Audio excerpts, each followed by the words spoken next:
Suprema, kadinala na yan lupa. So, hindi magiging issue yan sa SALN. So, parang wala ditong logic kung bakit gagawin nila through all that trouble na pupunta sila, maghahanap ng tinatawag nilang fake notary public, maghahanap sila ng kunwaring caretaker na kunwari linipat doon. Yung katabingan lupa nito, doon siya sa asawa ni sa kapatid ni Mrs. Corona. And yet, ganun din yung circumstances. Binili at hanggang ngayon, hindi pa rin nalilipat sa pangalan ni Mr. Vicente. So, ito yung mga bagay na nagpapakita na napakalayo naman, walang rason para magkunwari pa na merong fake buyer at kukuha pa ng fake notary public. 1990 pa yan, 22 years ago. So, I don't see kung bakit magkukunwari at maggagawa pa ng fake transaction for something that would not even cause an issue dito sa SALN niya 22 years later. Bigyan ko lang po ng kaunting katugunan yung sinasabi pong sa notaryo. May kita nyo po kahapon na sinabi nila na chinek daw nila na wala daw records ng ang notary public. At the same time, she was not commissioned at that point in time. Kung maalala nyo po, no, paalala ko lang po ang ating batas dito. Ang batas po ay nananatiling effective ang kasunduan kahit po walang notaryo. Kung tayo po ay may kasunduan, ito po ay effective. Ngayon po, ano ba ang epekto ng may notaryo? Pag may notaryo po kasi, ibig sabihin, it's a public document.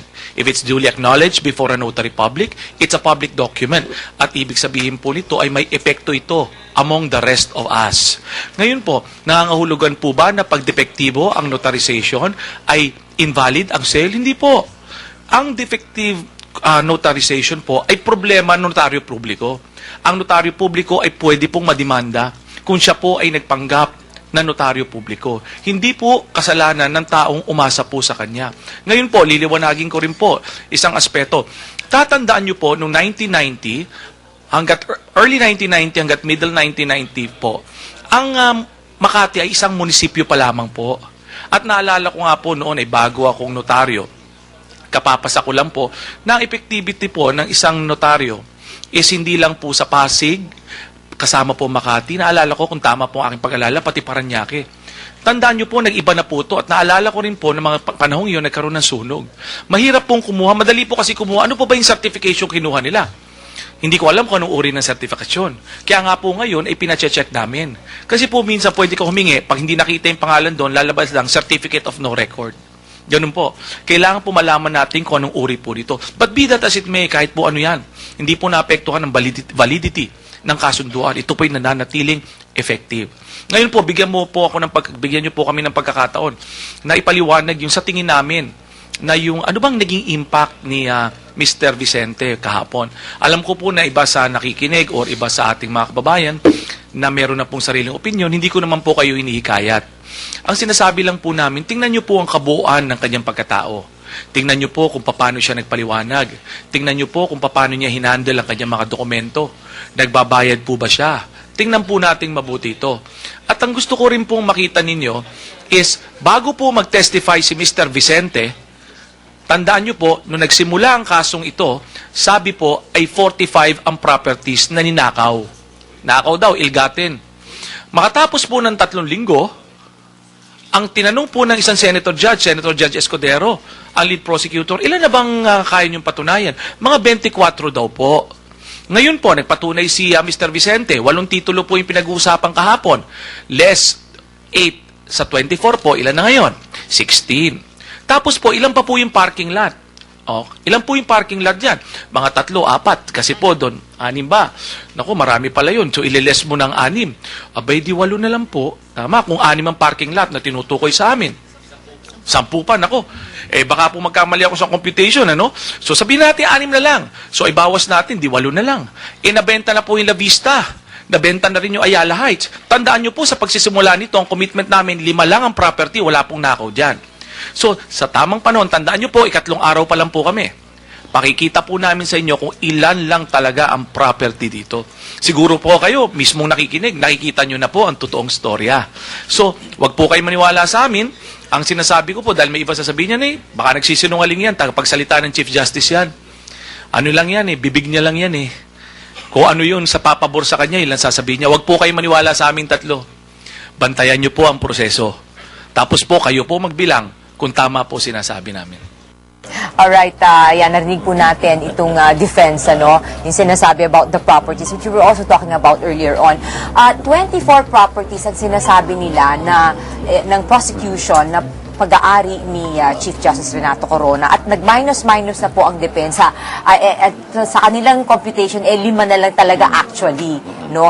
Pero, okay, how do you connect this all, ano? Dito sa nilabas na nila na bank account at doon sa SALN, yung mga inilagay niyang properties doon, ano yung analysis nyo? Ako, ang tingin ko dyan, the Chief Justice has not been truthful. Kung ano ang dapat ilagay doon sa SALN, bakit niya inumit yun? At hindi naman inadvertence yun or negligence. Kasi several years, palagay ko there was a design to really withhold some basic and important information. And I think hindi ito tama because ikaw ang you occupy the highest magistracy of the judiciary. Kung dinidismiss nila ang mga ordinaryong court employees na hindi nagfa-file properly ng SALN, the case of Flores, for example, somewhere in Mindanao, dinismiss nila. Hindi lang sinuspended or nireprimand, dismissed. I think this will not serve as some kind of an example because, especially lawyers, we know how to make the black, make it white, or the other way around. Role models dito ang pinag-uusapan namin eh. Noong mga law students tayo, palaging ipinupukpok sa atin ang sinasabi ng mga professors natin na kailangan susundin nyo yung Code of Conduct and Ethical Standards. Meron tayong Code of Judicial Conduct and Legal Ethics and all that. Do not use your skill. Hindi yung skill na magmamanipula ka ng one, but you have got to be truthful too. Because you're an officer of the court. That's my analysis. Siguro kung halimbawa man lang na siya ay nagkamali or inadvertence at ang dapat niyang pagalitan ay yung clerk of court or yung mga administrative officers niya dyan sa Supreme Court, I think the best thing to do is apologize for such mistake. I made a mistake, so can you understand? All these years, ganun? Pwede ba yun? Yun nga lang ang kahirap niyan magawa. Kasi there was a pattern We can forgive him kung nagkamali, nakalimutan niya 1 year, 2 years, o 3 years, pwede niyan. But it serves as a pattern Yun ang tingin ko. I do not want to be harsh on him, but since public office is a public trust, and public officers are expected to show utmost responsibility and integrity. Then he should serve as the number one example. Well, he might not be a paragon of virtue, but at least yung basic requirements ng batas ay dapat sundin. Otherwise, yung mga lawyers, gano'n na mangyayari. We are not supposed to know the law anymore. We are supposed to know the judge na lang. Ganyan na mangyayari. Puntahan mo natin yung sinabi ni Ginang Bayuga kanina na, di ba, nung pinag-uusapan niya pagde-declare ng taxes, this is standard practice or ito yung normal na ginagawa sa SC. Can we say, or pwede bang pagbigyan ng Chief Justice kung ito naman talaga yung normal practice kahit bang dating mga punong mahistrado? I think a wrong thing repeated over and over does not make it right. Mali na ginawa, just because my pattern na ginagawa naman yun, kahit alam natin hindi tama, that gives us no right or privilege or even obligation, much less obligation, to follow and continue the same wrong pattern. Ito lang po, meron lang ako na-notice, no? Maybe it's a small detail, but I don't know if this will have any effect on the credibility of the witness Bayuga. Kasi nung tinanong siya kanina, kayo ba nakipag-usap sa kahit sino mang depensa? hindi ba parang automatic na if the defense will get you as their witness, you will have to confer. Pero sinabi, hindi kami nagkausap. Ano ba yung sabihin?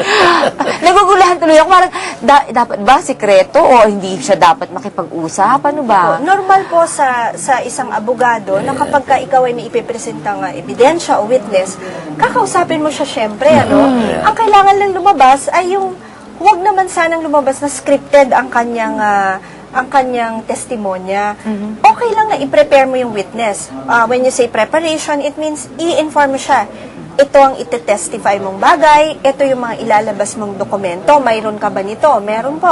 Pero wag namang umabot to the point na diktahan mo siya kung ano sasabihin niya. Kaya siguro palagi ko, no, pagka kasi nasa witness stand ka, talaga nakaka-nervyos. Pag sinabi mo kasing, opo, nagkausap kami, alam mo naman yung mga tao sasabihin na, naku, nag-scripted na ito. Pero ang dapat nating tignang mabuti, ang dapat nating intindihin, pagka ikaw kumuha ng witness, definitely kakausapin mo yan, ibibrief ka ng abogado kung saang mga bagay ka magte-testify on. At bahala na yung kabilang panig kung paano mapalalabas kung nagsisinungaling ba tong witness na to o hindi.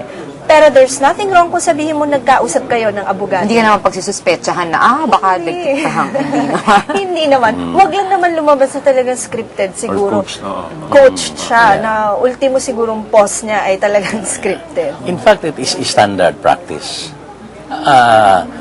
Yung mga practicing lawyers, palaging tinatanong yan, ito yung ito yung kaso natin, you are expected to ferret out the truth, Ito ang itatanong ko at maring itatanong ito ng kalaban. That is the usual